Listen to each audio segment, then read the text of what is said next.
Hi guys, welcome back to our YouTube channels. In this video tutorial, I'm going to show you on how to fix NSFW content grayed out in Reddit. Okay, so the first thing that you'll need to do is to open your web browser and then type out reddit.com and then sign into your account. Now click on the three horizontal lines at the top right corner of your screen.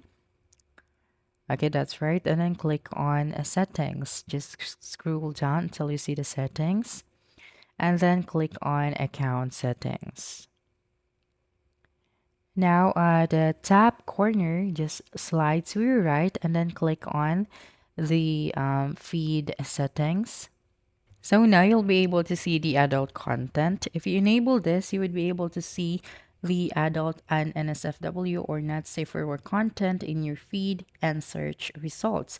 So you'll just have to toggle the switch on.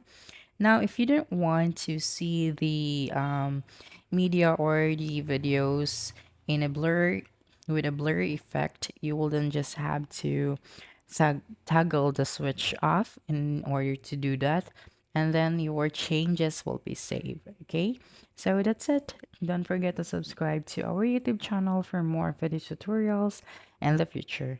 Bye bye.